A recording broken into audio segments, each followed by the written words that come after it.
Video clip সব বদলে দিল। ভারতীয় জনপ্রিয় অভিনেত্রী মধুমিতা সরকার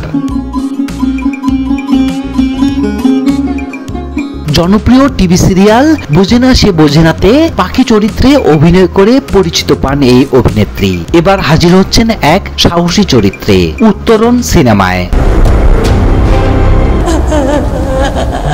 সুকান্ত গঙ্গোপাধ্যায়ের বটতলা উপন্যাস অবলম্বনে নির্মিত উত্তরণ পরিচালনা করছেন জয়দীপ মুখার্জি। ছবিতে মধুমিতা অভিনয় করেছেন পর্ণা নামে এক সাধারণ গৃহবধূর ভূমিকায়। তুমি আমাকে পাঠিয়ে রেখো ভিডিওটা, আমি বাবাকে খেতে দিয়ে এসে দেখছি, ঠিক আছে? যার জীবনে নেমে আসে ঝড় একটি ভিডিওর কারণে, যা ফাঁস হয় MMS এর মাধ্যমে। ভিডিওটা যারা যারা দেখেছেন তাদেরকে জিজ্ঞেস করতে ইচ্ছে করে, এটা আপনার সাথে হলে কি করতেন? ইনস্টাগ্রামে সিনেমাটির পোস্টার প্রকাশ করে মধুমিতা লেখেন, একটি MMS এর কিভাবে একটি মেয়ের জীবন তছনছ করে দেয় সেই গল্প বলবেই উত্তরণ। সিনেমাটিতে তার স্বামীর চরিত্রে থাকছে অভিনেতা রাজদীপ গুপ্ত।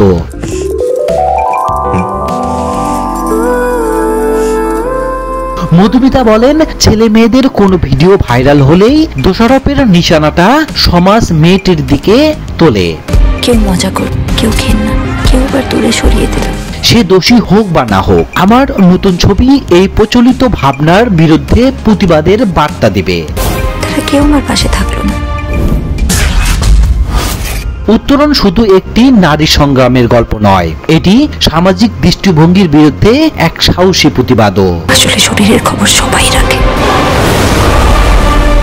মধুমিতা এর আগে লাভ আজকাল পরশু সিনেমায় বোল্ড চরিত্রে অভিনয় করে দর্শকদের চমকে দিয়েছিলেন। সেই ইমেজ থেকে এবার সম্পূর্ণ ভিন্ন রূপে পর্দায় আসছেন তিনি।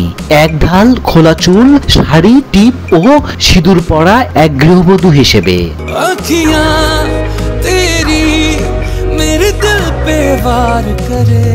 বাস্তব জীবনেও নানান কটক্ষের শিকার হন মধুমিতা, তবে তিনি সোজা সাপটা বলেন, আমি জানি আমি কি পড়ি, কিভাবে চলি, শালীনতা কি তা ভালোভাবেই বুঝি। যা সমালোচনা করে তাদের নিজে আয়নায় মুখ দেখা উচিত।